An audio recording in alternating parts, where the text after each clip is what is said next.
يا أيها الذين آمنوا اتقوا الله وقولوا قولا سديدا يصلح لكم أعمالكم ويغفر لكم ذنوبكم ومن يطع الله ورسوله فقد فاز فوزا عظيما وبعد فأعوذ بالله من الشيطان الرجيم قل إن كنتم تحبون الله فاتبعوني يحببكم الله إلى آخر الآية.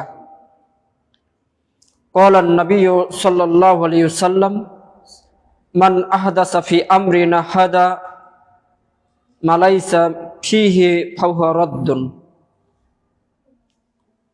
উপস্থিত অত্র মসজিদের সম্মানিত মুসাল্লিবৃন্দ, শুরুতে আল্লাহ সুবহানাহু ওয়া তাআলার দরবারে আবারও কৃতজ্ঞতা জ্ঞাপন করছি যে আল্লাহ সুবহানাহু ওয়া তাআলা আমাদেরকে তার শ্রেষ্ঠ ইবাদত সালাতুল জুমা আদায় উপলক্ষে অত্র মসজিদে উপস্থিত হওয়ার তৌফিক দান করেছেন। সেই মহান রব্বুল আলামিনের দরবারে কৃতজ্ঞতা জ্ঞাপনার্থে সবাই আমরা অন্তরের অন্তঃস্থল থেকে বলি আলহামদুলিল্লাহ। তারপরে পরে দরুদ পাঠ করি সেই মহান মানব নেতার প্রতি, যার মাধ্যমে আমরা পেয়েছি ইসলাম নামক জীবন ব্যবস্থা, যার মাধ্যমে আমরা পেয়েছি শান্তির ধর্ম ইসলাম। যেই মহান মানব নেতার শাফাআত ছাড়া কোনো মানব জাতির কোনো ব্যক্তির পরকালে নাজাত পাওয়া সম্ভব নয়। সেই মানব নেতা মুহাম্মদ সাল্লাল্লাহু আলাইহি সাল্লামের প্রতি আবারও আমরা দরুদ পাঠ করি, সবাই বলি আল্লাহুম্মা সাল্লি আলাইহি আল্লাহুম্মা বারিক আলাইহি। প্রিয় শ্রোতা মণ্ডলী, আজকে আমি আপনাদের সম্মুখে পবিত্র কুরআনুল কারীম থেকে একটি আয়াতের অংশ, রাসূল সাল্লাল্লাহু আলাইহি সাল্লামের অসংখ্য হাদিস হতে একটি হাদিস উপস্থাপন করেছি। এই আয়াত এবং হাদিসকে কেন্দ্র করে জুমার খুতবার সংক্ষিপ্ত সময়ে সংক্ষিপ্ত কিছু আলোচনা করার চেষ্টা করব ইনশাআল্লাহ, মা তৌফিক ইল্লা বিল্লাহ। প্রিয় উপস্থিতি, আমরা প্রত্যেকেই অবগত রয়েছি আজকে আমাদের পৃথিবীতে বিচরণ কেন, আল্লাহ সুবহানাহু ওয়া তাআলা আমাদেরকে এই পৃথিবীতে প্রেরণ করেছেন কেন, এই পৃথিবীতে আমাদেরকে সৃষ্টি করেছেন কেন। তার মূল লক্ষ্য, তার মূল উদ্দেশ্য একটি, সেটি হচ্ছে আমরা এক আল্লাহ সুবহানাহু ওয়া তাআলার ইবাদত করে পরকালে আমরা তার নিকট ইবাদতের বিনিময়ে জান্নাত পেতে চাই। প্রিয় সুধী মণ্ডলী, আজকে আমরা আল্লাহ সুবহানাহু ওয়া তাআলার এই বাণীতে পরিপূর্ণভাবে বিশ্বাসী হয়তো অনেকেই হতে পারি, বিশ্বাসী অনেকেই রয়েছি, কিন্তু বাস্তবায়নে আমাদের তেমন পদক্ষেপ নেই। আল্লাহ সুবহানাহু ওয়া তাআলা পবিত্র কুরআনুল কারীমের মাঝে বলছেন, ওয়ামা খালাকতুল জিন্না ওয়াল ইনসা ইল্লা লিয়াবুদুন। ও মানব জাতি, তোমরা শুনে রাখো, আমি এই পৃথিবীতে মানব জাতিকে এবং জিন জাতিকে সৃষ্টি করেছি এই জন্য যে শুধুমাত্র তারা আমার ইবাদত করবে। আল্লাহ সুবহানাহু ওয়া তাআলার ঘোষণা পবিত্র কুরআনুল কারীমের মাঝে রয়েছে। আল্লাহ সুবহানাহু ওয়া তাআলা মানব জাতিকে এই পৃথিবীর বুকে পাঠিয়েছেন তার মূল লক্ষ্য, তার মূল উদ্দেশ্য শুধুমাত্র তার ইবাদত করব। এর বিনিময়ে আল্লাহ রাসূল সাল্লাল্লাহু আলাইহি সাল্লাম হাদিসের মাঝে বলছেন, আল্লাহ সুবহানাহু ওয়া তাআলা অন্য জায়গায় বলছেন, যে ব্যক্তি আল্লাহ এবং তার রাসূলের আনুগত্য করলো সে ব্যক্তিকে জান্নাতের তলদেশ, এমন জান্নাতে আল্লাহ সুবহানাহু ওয়া তাআলা প্রবেশ করাবেন যেই জান্নাতের তলদেশ দিয়ে নহর প্রবাহিত হয়। আল্লাহ সুবহানাহু ওয়া তাআলার আনুগত্য করা ইবাদত, রাসূল সাল্লাল্লাহু আলাইহি সাল্লামের আনুগত্য করা ইবাদত। আল্লাহ এবং তার রাসূল বা সাহাবায়ে কেরামের আনুগত্যের বাইরে অন্য কোনো আনুগত্য করা, আল্লাহর সন্তুষ্টির জন্য ভালো কিছু কল্যাণের আশায়, সওয়াবের আশায় অন্য কারো আনুগত্য করা, অন্য কোনো মত পথ অনুসন্ধান করা সুস্পষ্টভাবে রাসূল সাল্লাল্লাহু আলাইহি সাল্লামের আনুগত্যের বিরোধী কাজ, আল্লাহ সুবহানাহু ওয়া তাআলার নির্দেশের বিরোধী কাজ, এতে কোনো সন্দেহ নাই। তাই আজকে আমরা মানুষের কথাই প্রভাবিত না হয়ে কোরআন এবং হাদিসের দলিলে প্রভাবিত হয়ে নিজে ব্যক্তিগতভাবে পারিবারিকভাবে, সামাজিকভাবে, রাষ্ট্রীয়ভাবে ইসলামী সংস্কৃতি, আল্লাহর দেওয়া বিধান বাস্তবায়নের জন্য প্রত্যেকের চেষ্টা করা উচিত। প্রত্যেককে সেই চেষ্টা করা প্রত্যেক ব্যক্তির উপর ফরজ। কেউ যদি এর বিকল্প পথ অনুসন্ধান করে তাহলে সেটি আল্লাহ সুবহানাহু ওয়া তাআলা কখনোই গ্রহণ করবেন না। সম্মানিত সুধী মণ্ডলী, আজকে আমি আয়াত এবং আল্লাহ রাসূল সাল্লাল্লাহু আলাইহি সাল্লামের একটি হাদিস উপস্থাপন করেছি। সেই আয়াত এবং হাদিসকে কেন্দ্র করে আমি যে বিষয়গুলো বলতে চাই তার শিরোনাম হিসাবে বলতে পারি আল্লাহ রাসূল সাল্লাল্লাহু আলাইহি সাল্লামের সুন্নাহ কোনগুলো, এবং আল্লাহ রাসূল সাল্লাল্লাহু আলাইহি সাল্লামের সুন্নাহর বাইরে আপনি ইবাদত করলে সেই ইবাদত বেদাত হবে। সেই বেদাতগুলো কি কি হতে পারে সে বিষয়গুলো সংক্ষিপ্ত সময়ে আপনাদের সামনে কিছু আলোচনা করার চেষ্টা করব ইনশাআল্লাহ। মা তৌফিক ইল্লা বিল্লাহ। যদিও গত কয়েকদিন আগেই আপনাদের পাশেই একটি কনফারেন্স হলো, সেই কনফারেন্সে আলোচনা রাখার চেষ্টা করছিলাম, কিন্তু সংক্ষিপ্ত সময়ে সেখানে আলোচনা করার তেমন খুব বেশি সুযোগ হয়নি। আপনাদেরকে স্মরণ করিয়ে দিতে চাই, আজকে জুমার খুতবায় বেশ কিছু পয়েন্ট আপনাদেরকে ধরে ধরে ইবাদতের মূল উৎস থেকে, আপনার ঈমান থেকে শুরু করে কিভাবে শেষ পর্যন্ত প্রত্যেকটা ইবাদতে বেদাত প্রবেশ করেছে, সেই বেদাতগুলো কি কি হতে পারে এবং তার বিপরীতে সুন্নাতগুলো কি কি হতে পারে সেটি আপনাদেরকে জানিয়ে দিতে চাই। সম্মানিত উপস্থিতি, একজন মুসলিম যখন লা ইলাহা ইল্লাল্লাহ পড়ে ইসলাম গ্রহণ করলো, বা যেভাবেই হোক লা ইলাহা ইল্লাল্লাহ বলার পর নিজেকে মুসলিম বলে দাবি করলো, তখন তার উপর সর্বপ্রথম যে বিষয়টি ফরজ হয় সে বিষয়টি হচ্ছে সালাত। মুআয বিন জাবালকে আল্লাহ রাসূল সাল্লাল্লাহু আলাইহি সাল্লাম যখন ইয়ামানে প্রেরণ করতে চাইলেন, প্রেরণ করার জন্য মুআয বিন জাবালকে ডেকে বললেন, মুআয, তুমি যাচ্ছ আহলে কিতাবের নিকট, তুমি যাচ্ছ এমন সম্প্রদায়ের নিকট যারা হচ্ছে আহলে কিতাব, যারা ইসলাম কি জিনিস বুঝে না, ঈমান কি জিনিস বুঝে না। সুতরাং তোমার প্রথম কাজ হবে আউয়ালু মা তাদউহুম ইলাইহি শাহাদাতান লা ইলাহা ইল্লাল্লাহ। তুমি তাদের নিকট সর্বপ্রথম যেই বাণীর দিকে আহ্বান করবে সেই বাণী হচ্ছে লা ইলাহা ইল্লাল্লাহর প্রতি সাক্ষ্য প্রদানের দিকে। আল্লাহ ছাড়া সত্যিকার পৃথিবীতে কোনো মাবুদ নেই, আল্লাহ ছাড়া সত্যিকার অন্য কোনো ব্যক্তি বস্তু ইবাদত পাওয়ার যোগ্য নেই, এই কথা সাক্ষ্য দানের প্রতি তুমি সর্বপ্রথম মানুষকে আহ্বান করবে। ফাইনহুম আতাউ লিযালিক, যদি তারা সেটি আনুগত্য করে নেই, যদি সেটি তারা মেনে নাই, ফাআলিমুহুম আন্নাল্লাহা ইফতারাদা আলাইহিম খামসা সালাওয়াত ফিল লাইলি ওয়ান নাহার। আল্লাহ রাসূল সাল্লাল্লাহু আলাইহি সাল্লাম বলছেন, যদি লা ইলাহা ইল্লাল্লাহর স্বীকৃতি তারা দিয়ে দেয় তাহলে তুমি তাদেরকে জানিয়ে দাও আল্লাহ সুবহানাহু ওয়া তাআলা দিন রাতে 5 ওয়াক্ত সালাত ফরজ করেছেন। তাহলে সর্বপ্রথম একজন ব্যক্তি যখনই নিজেকে মুসলিম বলে দাবি করবে তখনই তার উপর সর্বপ্রথম যে ইবাদত ফরজ সেটি হচ্ছে 5 ওয়াক্ত সালাত আদায় করা। এরপরও কি পর্যায়ক্রমে আরো বিভিন্ন ইবাদত রয়েছে, তবে আপনাকে বুনিয়াল ইসলাম আলা খামস, 5টি বিষয়ের উপর ইসলাম স্থাপিত, সেই 5টি ইবাদত আপনাকে করতেই হবে যদি আপনার সামর্থ্য থাকে। 5টির মধ্যে কি? বুনিয়াল ইসলাম আলা খামসিন শাহাদাতুন লা ইলাহা ইল্লাল্লাহ ওয়া আন্না মুহাম্মাদুর রাসূলুল্লাহ ওয়া ইকামিস সালাহ ওয়া ইতাইজ যাকাত ওয়া সাওমি রমাজান ওয়া হজ্জিল বাইত মান ইসতাতা ইলাইহি সাবিলা। আল্লাহ রাসূল সাল্লাল্লাহু আলাইহি সাল্লাম বলছেন ইসলাম 5টি বিষয়ের উপর স্থাপিত। এক, লা ইলাহা ইল্লাল্লাহ, আল্লাহ ছাড়া সত্যি কোনো মাবুদ নেই, এই কথার উপর সাক্ষ্য দেওয়া, এবং মুহাম্মদ সাল্লাল্লাহু আলাইহি সাল্লাম, আমি মুহাম্মদ সাল্লাল্লাহু আলাইহি সাল্লাম আল্লাহর রাসূল এবং তার বান্দা, এই কথার প্রতি সাক্ষ্য প্রদান করা, স্বীকৃতি দেওয়া। 2, সালাত আদায় করা। 3, সিয়াম, রমজান মাসের সিয়াম পালন করা।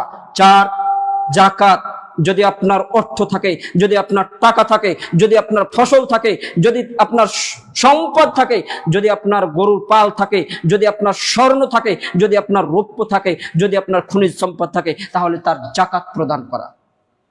5, যদি আপনার সামর্থ্য থাকে তাহলে আল্লাহর ঘরে গিয়ে তওয়াফ করে আল্লাহর ঘরে গিয়ে হজ সম্পাদন করা। এই 5টি বিষয় আপনাকে করতে হবে। তার মাঝে শেষের 2টি আপনার অর্থের সাথে সম্পৃক্ত। যদি আপনার অর্থ থাকে তাহলে আপনি যাকাত দিবেন, যদি আপনার অর্থ থাকে তাহলে আপনি হজ করবেন, আর যদি আপনার যাকাত ফরজ না হয়, যদি আপনার সামর্থ্য না থাকে, তাহলে আপনি হজ করতে হবে না, যাকাত দিতে হবে না, কিন্তু প্রথম 3টি কাজ আপনাকে করতেই হবে। লা ইলাহা ইল্লাল্লাহ স্বীকৃতি, মুহাম্মদ সাল্লাল্লাহু আলাইহি সাল্লাম আল্লাহর রাসূল এবং বান্দা, তার বান্দা এই কথা স্বীকৃতি প্রদান, সালাত আদায় করা এবং সিয়াম পালন করা প্রতিটি মুসলিমের উপর ফরজ। এক্ষেত্রে কেউ বলতে পারবে না এর 3টির কোনো একটি আমার সামর্থ্য নেই। সম্মানিত উপস্থিতি, তাই আজকে আমি আপনাদেরকে সর্বপ্রথম যে বিষয়টি, সেটি হচ্ছে সালাত আদায় করা। সালাত আদায়ের জন্য সর্বপ্রথম যে কাজটি, সেটি হচ্ছে পবিত্র অর্জন করতে হয়, তাহারাত অর্জন করতে হয়। তাহারাত বলতে ওযু করতে হয়। যদি আপনার শরীর পবিত্র থাকে, আপনি যদি নাপাক অবস্থায় না থাকেন, তাহলে আপনাকে ওযু করতে হবে। ওযু করতে গিয়ে সুন্নাহ পদ্ধতি আর বেদাত পদ্ধতি কি? ওযুর জন্য সর্বপ্রথম আপনি পানি নেবেন। পানি নিয়ে যখন ওযু করতে যাবেন, তখন আপনি বিসমিল্লাহ বলে ওযু করবেন। এটি হচ্ছে সুন্নাহ। আল্লাহ রাসূল সাল্লাল্লাহু আলাইহি ওয়াসাল্লামের দেখানো পদ্ধতি অনুযায়ী এটি হচ্ছে সুন্নতি পদ্ধতি। আপনি ওযুটা শুরু করবেন বিসমিল্লাহ বলে, ওযু মনে মনে নিয়ত হবে এবং বিসমিল্লাহ বলে ওযু শুরু করবেন। কিন্তু আজকে কিছু নামধারী আলেম, কিছু নামধারী অশিক্ষিত মূর্খ জাহেল আলেম, তারা দোয়ার উদ্ভাবন করেছে। কি আল্লাহ রাসূল সাল্লাল্লাহু আলাইহি সাল্লামের দোয়া পছন্দ হয়নি? তারা দোয়া উদ্ভাবন করেছে, আলহামদুলিল্লাহ আলা দীনিল ইসলাম, আল ইসলামু হাক্কুন ওয়াল কুফরু বাতিলুন, আল ইসলামু নূরুন ওয়াল কুফরু জুলমাতুন। এই ধরনের বিভ্রান্তকারী দোয়া তারা উদ্ভাবন করে বলে যে এটি দোয়া পাঠ করতে হবে ওযুর শুরুতে। নাউজুবিল্লাহ। যেই দোয়া আল্লাহ রাসূল শিক্ষা দিলেন বিসমিল্লাহ, আল্লাহ রাসূল সাল্লাল্লাহু আলাইহি সাল্লাম বলছেন, লিমান লাম আযকুর ইসমাল্লাহ ফালা উযুয়া লাহু। যে আল্লাহর নাম স্মরণ করলো না, বিসমিল্লাহ, এটাই তো আল্লাহর নাম। বিসমিল্লাহ নামে মানে অর্থ হচ্ছে আমি আল্লাহর নামে শুরু করছি। আল্লাহর রাসূল শিক্ষা দিচ্ছেন, আপনি ওযু করেন, আপনি অন্য যে কোনো কাজ শুরু করবেন বিসমিল্লাহ বলে শুরু করবেন, এটি আল্লাহর রাসূল শিক্ষা দিচ্ছেন। আর সেই কথিত নামধারী অশিক্ষিত মূর্খ জাহেল যারা আলেম রয়েছে, এরা শিক্ষা দিচ্ছেন নতুন ভাবে উদ্ভাবন করে, ভালো কিছু পাওয়ার আশায়, ভালো কিছু করার জন্য নিজেরা দোয়া উদ্ভাবন করে। সম্মানিত উপস্থিতি, তাই আমি আপনাদেরকে বলতে চাই, বিসমিল্লাহ বলে ওযু শুরু করবেন। 2 নাম্বার বিষয়, ওযুর অঙ্গ প্রত্যঙ্গ শুরু থেকে শেষ পর্যন্ত ভালোভাবে ধৌত করবেন। ধৌত করার ক্ষেত্রে, মাসা করার ক্ষেত্রে আল্লাহ রাসূল সাল্লাল্লাহু আলাইহি সাল্লাম যে পদ্ধতি দেখিয়ে গেছেন, সেই পদ্ধতিতে আপনাকে করতে হবে। কিন্তু আমি সেই পদ্ধতি নিয়ে যদি আলোচনা করি, তাহলে সেই পদ্ধতি বলতে বলতে আজকের জুমার খুতবা শেষ হয়ে যাবে। তাই আমি পদ্ধতি বলতে চাই না, কোন কোন জায়গাগুলোতে বেদাত প্রবেশ করে সেই বিষয়গুলো আমি আপনাদেরকে বলতে চাই। 1 নাম্বার, বিসমিল্লাহর জায়গায় অন্য দোয়া পাঠ করা বেদাত। 2 নাম্বার, মাথা মাসা করার সময় মাথা কয়বার মাসা করবেন? আল্লাহ রাসূল সাল্লাল্লাহু আলাইহি সাল্লাম মাথা মাসা, কান মাসা একবার করার নির্দেশ দিয়েছেন। সেখানে কেউ কেউ যদি বাড়াবাড়ি করে 3 বার মাসা করেন, বেশি সওয়াবের আশায় সুন্নাহ মনে করে 3 বার মাথা মাসা করেন, সেটি হবে বিদআত। 3 নাম্বার বিষয়, ঘাড় মাসা করা। ঘাড় মাসা করার কোনো প্রমাণ নেই, অথচ কেউ কেউ ঘাড় মাসা করে থাকেন, এটি হচ্ছে বিদআত। 4 নাম্বার, দোয়ার ওযুর শেষে কানকে স্পেশালি আবার 3 বার মাসা করা, সেটিও কিন্তু বেদাত। আর 5 নাম্বার হচ্ছে ওযুর শেষে আল্লাহ রাসূল সুবহানাহু ওয়া তাআলা যে দোয়া বলা শিক্ষা গেছেন, সেই দোয়া আপনাকে বলতে হবে। এর বাইরে অতিরিক্ত কোনো দোয়া, কোনো কিছু পাওয়ার আশায়, ভালো কল্যাণের আশায় দোয়া উদ্ভাবন করলে সেটি হবে বিদআত। সংক্ষিপ্তভাবে আপনাকে ওযুর ক্ষেত্রে 5টি বেদাতের বর্ণনা দিলাম। এরপর আমরা সালাতের জন্য চলে যাই। ওযু যখন শেষ, সালাত। তবে ওযুর ক্ষেত্রে একটি হাদিস বলতে চাই আপনাদেরকে।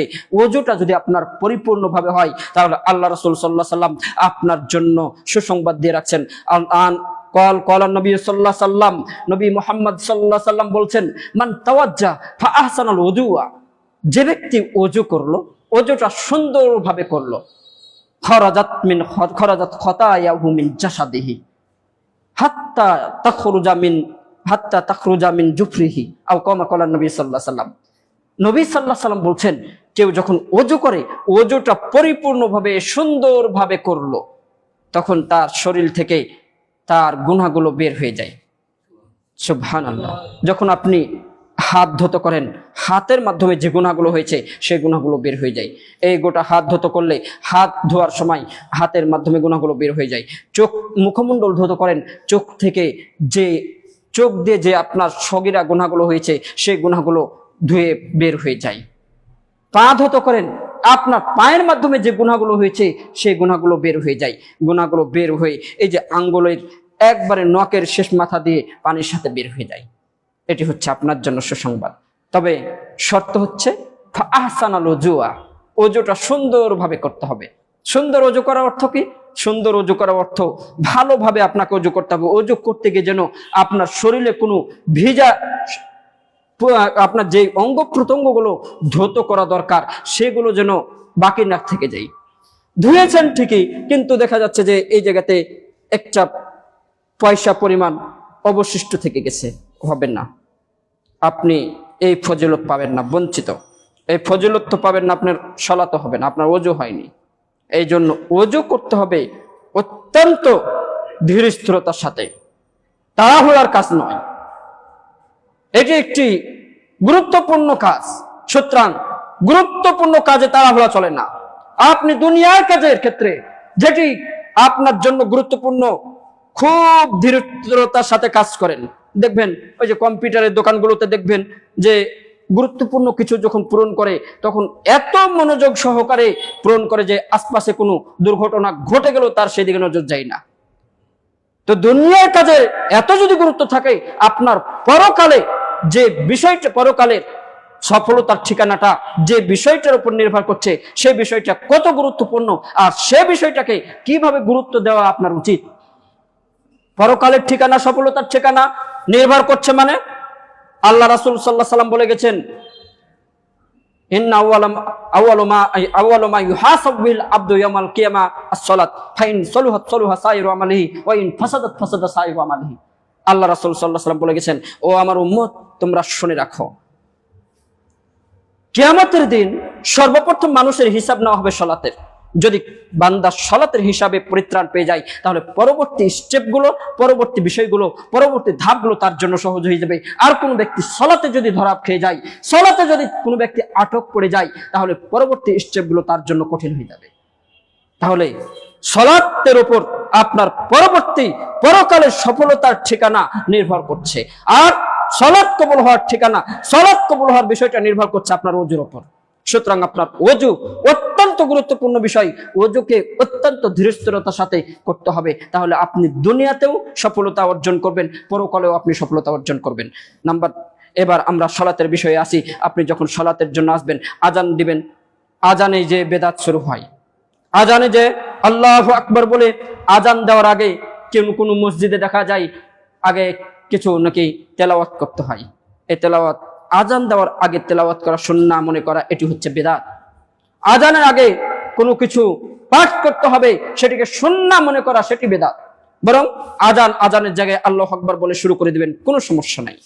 এরপর 2 নাম্বার, আশহাদু আন্না মুহাম্মাদুর রাসূলুল্লাহ, আশহাদু আন লা ইলাহা ইল্লাল্লাহ যখন বলল, তখন আপনারা মুসাল্লি যারা থাকেন তারা কেউ কেউ এই যে আঙ্গুলকে চুমু দেন, কেউ কেউ আঙ্গুলকে চুমু দিয়ে আবার চোখে ডলা দেন, চোখে স্পর্শ করান বরকত লাভের আশায়। এটি বেদাত। এটি রাসূল সাল্লাল্লাহু আলাইহি সাল্লাম করেননি, সাহাবায়ে কেরাম করেননি, কেউ করেননি, সুতরাং এটি বেদাত।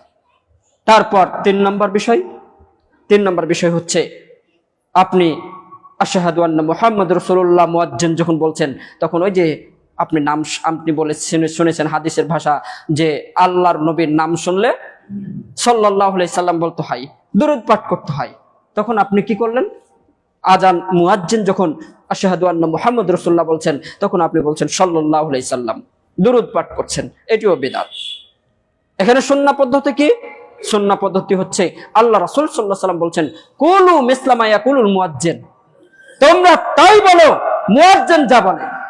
মুয়াজ্জিন যেই শব্দ বলবে সেই শব্দ আপনি বলবেন আজানের জবাব দেওয়ার ক্ষেত্রে।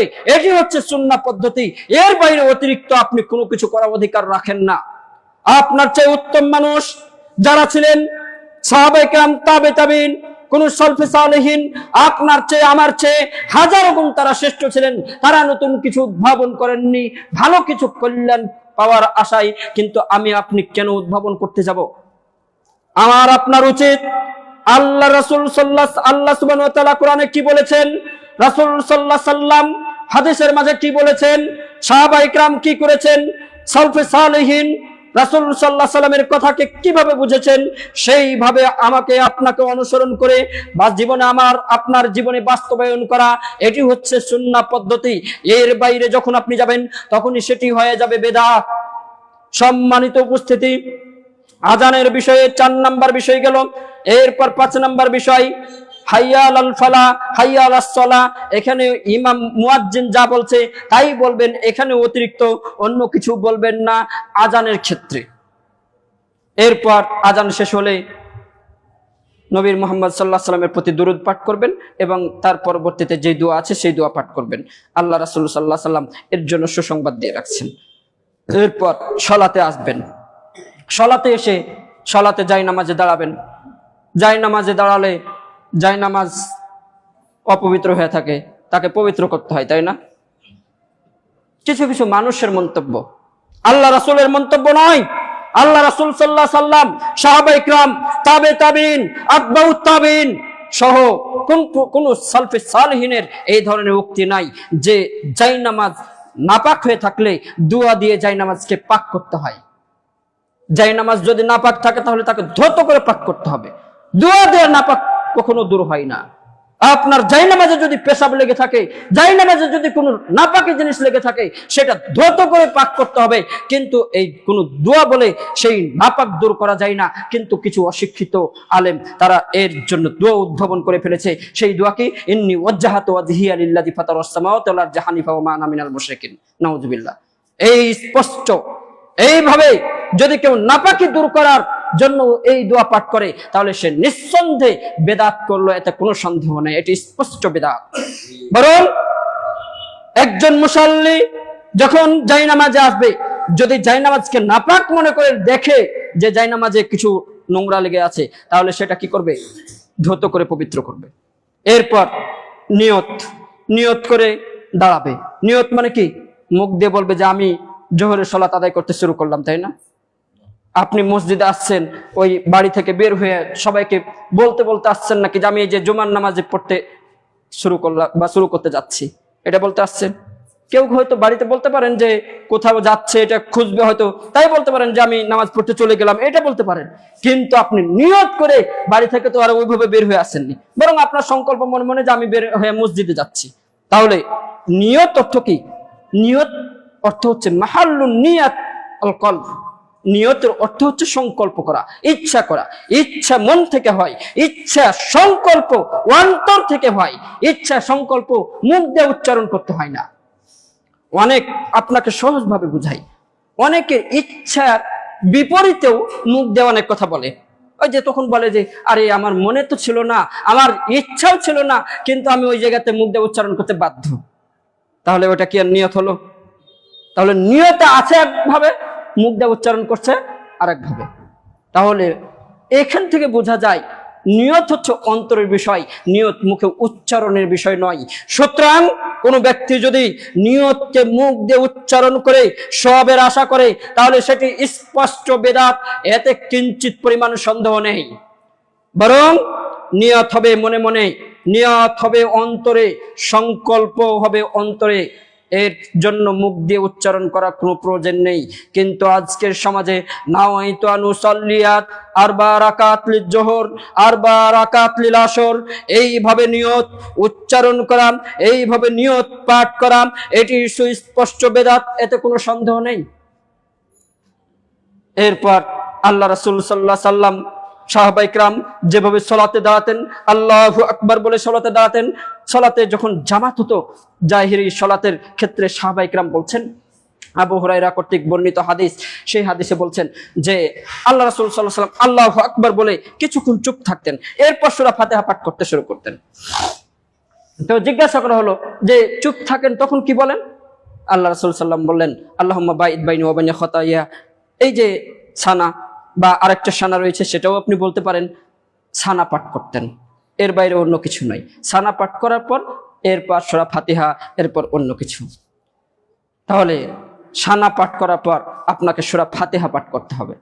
সূরা ফাতিহা পাঠ না করলে সালাত হবে না, কিন্তু কিছু মানুষ মনে করে সূরা ফাতিহা না পাঠ করলেও সালাত হয়ে যাবে। না, কোশ্চেন কালো না। আল্লাহ রাসূল সাল্লাল্লাহু আলাইহি ওয়াসাল্লামের হাদিস স্পষ্ট হয়ে লা সালাতা লিমান লাম ইয়াকরা বিফাতিহাতিল কিতাব। আল্লাহ রাসূল সাল্লাল্লাহু আলাইহি ওয়াসাল্লাম বলছেন এটা লাইনাফি জিনস, সালাতের জিনসিয়াতকে নাফি করে দিয়েছে, সালাতের পূর্ণ সবকে, সালাতের পূর্ণ জাতকে নাফি করে দেওয়া হচ্ছে। লা সালাতা, কোন সালাত হবে না, লিমান লাম ইয়াকরা বিফাতিহাতিল কিতাব, যে সূরা ফাতিহা পাঠ করে না। সূরা ফাতিহা আপনাকে পাঠ করতে হবে। এইভাবে আপনি সালাত আদায় করলেন। সালাত শেষে আসসালামু আলাইকুম বলেই যখন সালাম ফিরলেন, তখন আপনার ম্যানুয়ালি সালাতটা শেষ। কিন্তু সালাত রিলেটেড কিছু বিষয় রয়েছে, সুন্নাহ বিষয় রয়েছে, সেটা যদি আপনি পালন করেন তাহলে সব পাবেন। কিন্তু ওই বিষয়টা যদি পালন না করেন, আপনার সালাত যে বাতিল হয়ে যাবে এমন কোনো বিষয় নাই, সালাতের ত্রুটি হবে এমন কোনো বিষয় নয়। সে বিষয়টা কি? আল্লাহ রাসূল সাল্লাল্লাহু আলাইহি ওয়াসাল্লাম কি করতেন, সাহাবায়ে কেরাম কি করতেন? সালাম ফেরার পর আল্লাহু আকবার, আস্তাগফিরুল্লাহ আস্তাগফিরুল্লাহ আস্তাগফিরুল্লাহ, আল্লাহুম্মা আনতাস সালামু ওয়া আনকাস সালামু ওয়া তাবারাকতা ইয়া জাল জালালি ওয়াল ইকরাম। এরপর দুরূদ পাঠ করতেন, আয়াতুল কুরসি পাঠ করতেন, এছাড়া আরো বিভিন্ন জিকির আজকার তারা অনেক সময় পাঠ করতেন। এইগুলো পাঠ করা হচ্ছে সুন্নাহ। কিন্তু আমাদের সমাজে আরেকটা জিনিসকে সুন্নাহ মনে করা হয়, তাই না? সেই জিনিসকে যে ওটা না হলে নাকি নামাজের ত্রুটি হয়ে যায়। এগুলো অদ্ভুত চিন্তা। আল্লাহ রাসূল সাল্লাল্লাহু আলাইহি ওয়াসাল্লাম কি করেছেন সেটা না দেখে নিজের মন গড়া বলে যে এটা নিষেধ কোথায় আছে, নিষেধের দলিল দেখাও। আসলে উসুল জানতে হবে। এদের মাথায় ব্রেন নাই, মগজ নাই, অন্য কিছু আছে। উসুল কি? ইবাদতের ক্ষেত্রে উসুল হচ্ছে দলিল থাকা। আপনি যে ইবাদত করবেন সেটার সপক্ষে, সেটার সমর্থনে দলিল থাকতে হবে, এটা হচ্ছে উসুল। আমি যদি সালাত আদায় করি, সালাত আদায় করার দলিল থাকতে হবে। এখন আপনি যদি বলেন যে মাগরিবের 3 রাকাত সালাত, আমি 4 রাকাত পড়বো, 4 রাকাত পড়তে, আমি যদি আপনাকে বলি 4 রাকাত পড়বো, 4 রাকাত পড়তে নিষেধ কোথাও আছে? দলিল দেখান। পারবেন? পারবেন না। বরং এখানে নিয়ম হচ্ছে কয় রাকাত পড়ার দলিল আছে সেটা আমাকে করতে হবে। যত রাকাত পড়ার দলিল আছে সেটা করাটা হচ্ছে সুন্নাহ পদ্ধতি। আর এর বাইরে কেউ কিছু যদি করতে চায় তাহলে সেটা হচ্ছে বেদাত পদ্ধতি। সম্মানিত উপস্থিতি, তাহলে আমরা সালাতের বিষয় মোটামুটি শেষ করলাম। এরপর সিয়ামের বিষয়। সিয়ামের বিষয় আসি। সিয়াম, যেহেতু সালাতের পরে আমরা সিয়ামের বিষয়, সিয়ামের রমজান মাস কেন্দ্রিক আমরা শুরু করি। প্রথমে রমজান মাসে চাঁদ দেখা থেকে শুরু হয়। চাঁদ দেখলেই কি করে কিছু কিছু মানুষ চাঁদকে হাত দেয়, ইশারা করে এই হাতকে আবার চুমু দেয়। এটি সওয়াবের আশায় যদি কেউ করে তাহলে সেটি বা সুন্নাহ মনে করে করে বা ইসলামের কোন কালচার মনে করে যদি কেউ করে তাহলে সেটি হবে বিদআত।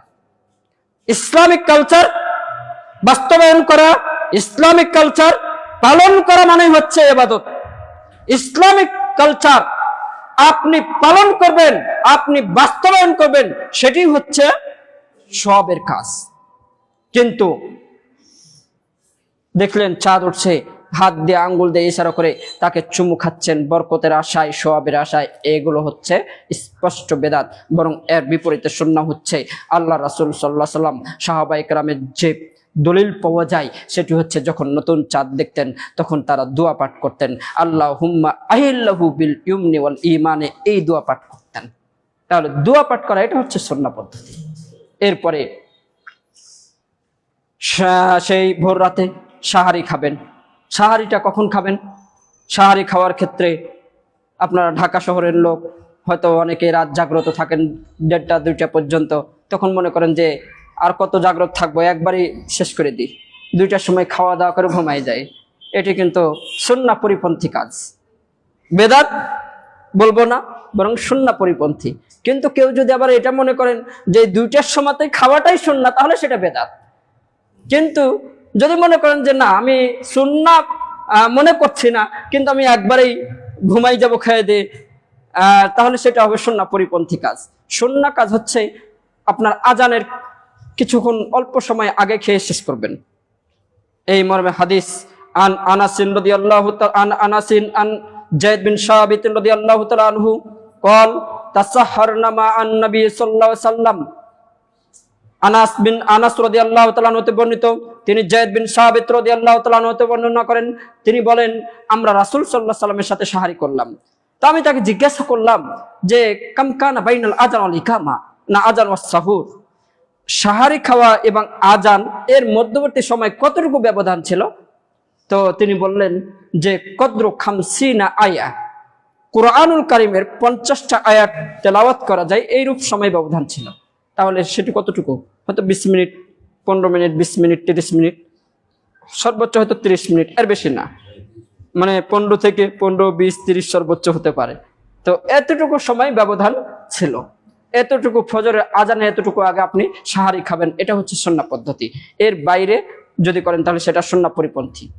এরপর সারাদিন করবেন, সকালে উঠে ব্রাশ করবেন কিনা, মেসওয়াক করবেন কিনা, এসব বিষয়গুলো নিয়ে অনেক আলোচনা হয়তো রমজান মাসে হবে। তো সেগুলোর ক্ষেত্রে আমি বলবো যে ব্রাশ মেসওয়াক করাতে কোনো সমস্যা নাই, ব্রাশ মেসওয়াক করতে পারেন। সকালবেলায় উঠে আপনি ব্রাশ করবেন। আমাদের সমাজে প্রচলিত রয়েছে, এখন এই সমাজে এই এলাকায় আছে কিনা জানি না, আমার হোম ডিস্ট্রিক্ট হচ্ছে চাঁপাইনবাবগঞ্জ। তো হোম ডিস্ট্রিক্ট চাঁপাইনবাবগঞ্জ হিসাবে আমি সেই এলাকার সংস্কৃতি জানি। অনেকেই মনে করে যে রোজার দিন ফজরের পর সকালে যদি ব্রাশ করে মেসওয়াক করে রোজা নাকি ঢিলা হয়ে যায়। ঢিলা মানে কি? ঢিলা মানে রোজাটা একটু ত্রুটিপূর্ণ হয়ে যায়, সওয়াব কমে যায় নাকি। আবার যদি আসরের আগে বা আসরের নামাজ পড়ে কেউ মেসওয়াক ঘষা শুরু করে দেয়, তাকেও বলে যে রোজা ঢিলা হয়ে যাবে, সওয়াব কমে যাবে। তো না, সওয়াব কমা বাড়া না, হয় আপনার রোজা হবে আর না হলে রোজা বাতিল হয়ে যাবে, দুটার একটা। কিন্তু আপনার অর্ধেক রোজা হবে, অর্ধেক রোজা হবে না, এটা না। হ্যাঁ, তবে কিছু কিছু কথাবার্তা রয়েছে, কিছু কিছু কাজ কাম রয়েছে যেগুলো করলে আপনার রোজার মান রক্ষা হয় না। এই জন্য ফিতরের ক্ষেত্রে বলা হয়েছে যে ফিতরাটা কি জন্য হয়? রোজার ত্রুটি দূর করার জন্য ফিতরা দিতে হয় এবং মিসকিনদের খাবারের জন্য, ওই জন্য হাদিসে বলা হয়েছে। তো আমি মনে করি যে কেউ যদি ব্রাশ করেন না মেসওয়াক করেন তাহলে তাতে কোনো সমস্যা নেই। এরপর ইফতারের বিষয় আসি। ইফতারের ক্ষেত্রে আল্লাহ রাসূল সাল্লাল্লাহু আলাইহি সাল্লাম বলছেন লা তাজালুন নাস বিখাইর মা আজ্জালুল ফিতরা। বুখারীর হাদিস আন সাহাল বিন সাদ রাদিয়াল্লাহু তাআলা আনহু قال قال النبي صلى الله عليه وسلم لا تزالوا الناس في خير ما আজ্জালুল ফিতরা। মানুষ ততদিন পর্যন্ত কল্যাণের মাঝে থাকবে যতদিন পর্যন্ত তারা ইফতার তাড়াতাড়ি করবে। ইফতার তাড়াতাড়ি মানে সময় হওয়ার আগে, তাই না? না, সময় হওয়ার সাথে সাথে, সময় হওয়ার সাথে সাথে আপনি ইফতার করবেন, এটি হচ্ছে ইফতার তাড়াতাড়ি দ্রুত। কেন এটা করা হয়েছে? এই যে দেখছেন সমাজে সময় হয়ে যাচ্ছে, সবকিছুতে নিশ্চিত সময় যে সূর্য ডুবে যাচ্ছে, বৈজ্ঞানিক দৃষ্টিকোণ থেকে বলছে সূর্য ডুবছে এতটুকু সময়ে। যারা বিভিন্ন ভাবে সময় নির্ধারণ করছেন, বিভিন্ন ভাবে খোঁজ খবর নিয়ে তারা একটা সময় নির্ধারণ করছেন, তারপর আপনি বলছেন এই সময় থেকে আরো 3 মিনিট আমি লেট করে দেখি, 4 মিনিট লেট করে দেখি নিশ্চিত হওয়ার জন্য। এই নিশ্চিত হওয়ার জন্য আপনার লেট করার সুযোগ নেই। আপনাকে সময় হয়েছে ইফতার করে দিতে হবে, সূর্য ডোবার সাথে সাথে আপনি ইফতার করবেন, এটাই হচ্ছে সুন্নাহ পদ্ধতি। কিন্তু এর বাইরে আপনি যদি অন্য কিছু চিন্তা করেন তাহলে সেটি বেদাতের দিকে নিয়ে যাবে আপনাকে। সম্মানিত উপস্থিতি, সিয়াম বিষয়ে আরো কিছু বিষয় আমি বলি। সিয়াম, রমজান মাসের সিয়াম শেষ হলো, রমজানের পর অন্য অন্য মাসের সিয়াম কিভাবে পালন করবেন? সুন্নাহ পদ্ধতি হচ্ছে মাসিক সিয়াম। মাসিক সিয়াম প্রতি মাসে 3টা করে 13, 14, 15 চাঁদের 13, 14, 15 তারিখ সিয়াম পালন করা, এটি হচ্ছে সুন্নাহ পদ্ধতিতে সিয়াম পালন। আরো সিয়াম, সুন্নাহ পদ্ধতিতে সিয়াম রয়েছে প্রত্যেক সোমবার এবং বৃহস্পতিবার সুন্নাহ পদ্ধতিতে সিয়াম। কিন্তু এর বাইরে কেউ যদি সিয়াম পালন করতে চায় করতে পারে, অসুবিধা নেই। একদিন পর পর সিয়াম পালন করলো, নফল সিয়াম হিসাবে সমস্যা নেই। কিন্তু বিশেষ দিনকে নির্দিষ্ট করে কেউ যদি সিয়াম পালন করে যে এই দিনে সিয়াম পালন করলে আমার জন্য কি রয়েছে, নির্দিষ্ট প্রতিদান রয়েছে, তাহলে সেটি বিদআত। কেউ যদি মনে করে শুক্রবারের দিন একটা গুরুত্বপূর্ণ দিন, সাপ্তাহিক ঈদের দিন, শুক্রবারের দিন সিয়াম পালন করলে আমার বেশি সওয়াব হবে, এটা বেদাত। বরং শুক্রবারের দিন সিয়াম পালন করা, শুধু শুক্রবারের দিন সিয়াম পালন করা নিষিদ্ধ। আল্লাহ রাসূল সাল্লাল্লাহু আলাইহি সাল্লাম শুধু শুক্রবারের দিন সিয়াম পালন করতে নিষেধ করেছেন, বরং সিয়াম পালন করতে নিষেধ করেছেন, বরং শুক্রবারের আগে অথবা শুক্রবারের পরে একদিন যোগ করে শুক্রবারে সিয়াম পালন করতে বলেছেন। শুধু শুক্রবারকে গুরুত্ব দিয়ে সেই দিনে সিয়াম পালন করে বেশি বরকত, বেশি কল্যাণ পাওয়ার চিন্তা করা, এটি হচ্ছে বেদাত। 2 নম্বর, মাসিক কিছু বেদাত আছে। শাবান মাস আসলে 12 মাসের খবর নাই, শাবান মাসে নাকি শাবান মাসের একটা সিয়াম পালন করতে হয়। কোন সিয়াম? শাবান মাসের 15 তারিখ, নিসফে শাবান, সেই সিয়াম নাকি পালন করতে হয়। সেই সিয়াম স্পেসিফিক ভাবে পালন করা, সেটিও হাদিসের মধ্যে নেই। যে হাদিস আছে সেটি জয়ীফ। সুতরাং সেই সিয়াম পালন করাও বেদাত। আরো রয়েছে, এই যে আর কয়েকদিন পর আরেকটি মাসের আগমন ঘটতে যাচ্ছে, রজব মাস। রজব মাসকে কেন্দ্র করে সমাজে বেশ কিছু বেদাতের প্রচলন রয়েছে।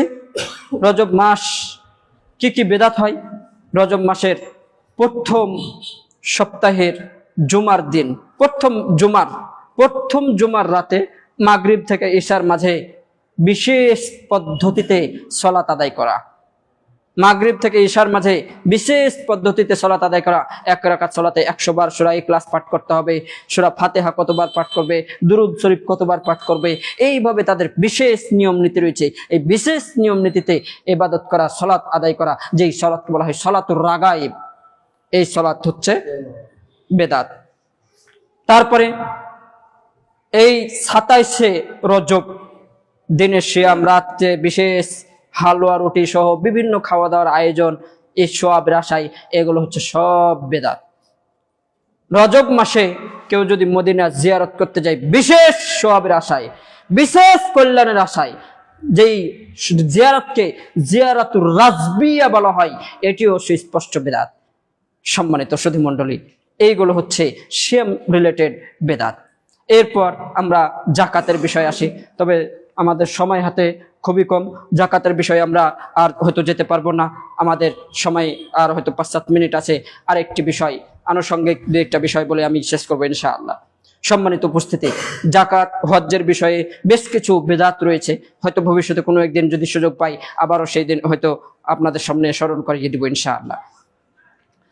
আজকে সমাজে ইহতিফালু মিলাদাতিন নবী সাল্লাল্লাহু আলাইহি সাল্লাম, নবী সাল্লাল্লাহু আলাইহি সাল্লামের জন্মদিনকে কেন্দ্র করে কিছু বেদাতের বেশ প্রচলন রয়েছে আমাদের দেশে।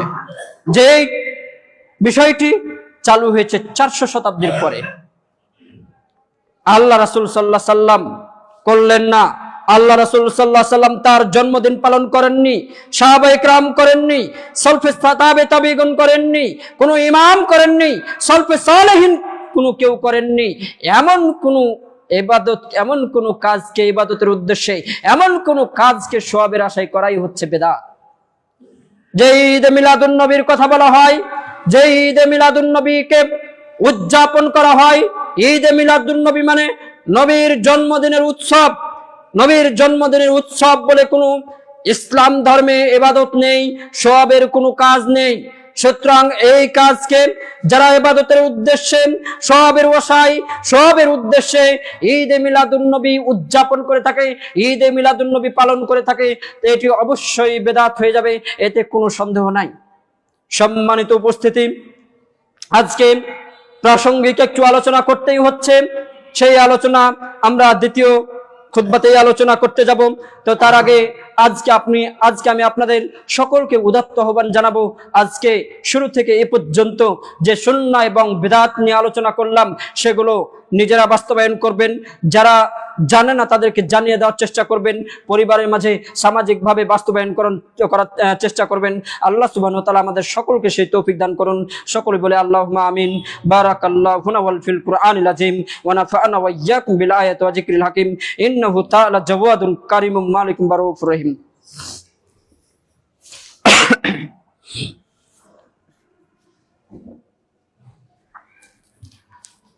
আলহামদুলিল্লাহ। সম্মানিত সুধী মণ্ডলী, বলছিলাম যে আজকে একটু প্রাসঙ্গিক আলোচনা করতেই হচ্ছে। আজকে আমরা শুরুতেই বলেছি শান্তির ধর্ম ইসলাম, যেই নবী মুহাম্মদ সাল্লাল্লাহু আলাইহি সাল্লাম আমাদের মাঝে নিয়ে এসেছেন শান্তির ধর্ম ইসলাম, সেই ইসলামকে কলুষিত করা হয়েছে, সেই ইসলামকে বিকৃতি করা হয়েছে। সেই ইসলামকে আমরা অনুসরণ না করে অন্য কিছুকে অনুসরণ করার জন্য আজকে আমাদের ব্যক্তিগত জীবনে, পারিবারিক জীবনে, সামাজিক জীবনে, রাষ্ট্রীয় জীবনে চলছে অশান্তি, অশান্তি, বিশৃঙ্খলা আর বিশৃঙ্খলা। আজকে আমাদের মাঝে ইসলাম নেই। আজকে আমরা কোরআন সুন্নাহর নিয়মকে ছেড়ে দিয়ে পাশ্চাত্য সভ্যতা সংস্কৃতিকে অনুসরণ করছি, যার ফলে আজকে আমাদের পারিবারিক জীবন থেকে শুরু করে, ব্যক্তিগত জীবন থেকে শুরু করে, পারিবারিক, সামাজিক, রাষ্ট্রীয় জীবনের প্রত্যেকটা স্তরে, প্রত্যেকটা ক্ষেত্রে যেন অশান্তি আর বিশৃঙ্খলা বিরাজ করছে। আপনারা জানেন, আজকে খুবই কষ্ট লাগছে। গত রাতে আমাদের বাংলাদেশের দেশপ্রেমিক মানুষ, আমরা বলতে পারি যে দেশপ্রেমিক যে মানুষগুলো ছিল, তাদের মাঝে একজন উল্লেখযোগ্য দেশপ্রেমিক মানুষ ছিল, যার নাম হচ্ছে শরীফ ওসমান হাদী। সেই শরীফ ওসমান হাদীর কিভাবে চক্রান্তের শিকার হলো, ষড়যন্ত্রের শিকার হলো। শরীফ ওসমান হাদী মাদ্রাসার ছাত্র ছিল। সে তার একটা বক্তব্য শুনলাম, সে কোরআন হাদিসের কথাও বলছে। সে রাজনৈতিক প্রেক্ষাপটে গিয়েও বলছেন, মান সালিমাল মুসলিমুনা মিন লিসানি ওয়া ইয়াদিহি, যে সেই প্রকৃত মুসলিম যে যার জবান থেকে, হাত থেকে অন্য মুসলিম নিরাপদে থাকে। এমন সুন্দর কথা রাজনৈতিক ব্যক্তির মুখ দিয়ে বের হচ্ছে। সম্মানিত সুধীমণ্ডলী, শুধু এই কথাই নয়, তার প্রত্যেকটা কথা ছিল অত্যন্ত দামি, অত্যন্ত মূল্যবান। সে এই বাংলাদেশের একজন রত্ন ছিল। আমি মনে করি তার মতো মানুষ পাওয়া খুবই মুশকিল। আমি আল্লাহর কাছে দোয়া করি, সেই শরীফ ওসমান হাদী গত রাত 9টা, প্রায় 10টার আগেই হতো, 9:40-এর দিকে আল্লাহর ডাকে সাড়া দিয়ে চলে গেছে। আল্লাহ সুবহানাহু ওয়া তাআলার কাছে দোয়া করি, আল্লাহ সুবহানাহু ওয়া তাআলা তাকে জান্নাতুল ফেরদাউস দান করুন। সকলে বলে আল্লাহুম্মা আমিন। আজকে ক্ষমতার লোভে ভালো মানুষদের দুনিয়াতে বসবাসের জায়গা হচ্ছে না। ভালো মানুষদেরকে দুনিয়া থেকে সরিয়ে দেওয়ার চিন্তায় কিছু দুষ্কৃতী, সন্ত্রাসী টাইপের মানুষ ব্যস্ত। তারা ক্ষমতা নিতে চায়, ক্ষমতায় বসে থাকতে চায়। মানুষ শান্তিতে থাকবে এটা কখনো চাই না। তারা নিজেরা কিভাবে সমাজকে দখল করে থাকবে, সব টাকা পয়সা লুটপাট করবে, সন্ত্রাসী করবে, সেই চক্রান্তেই তারা নিজে ব্যস্ত। কিন্তু দেশের জন্য, জাতির জন্য, মানুষের জন্য কখনোই চিন্তা করেননি।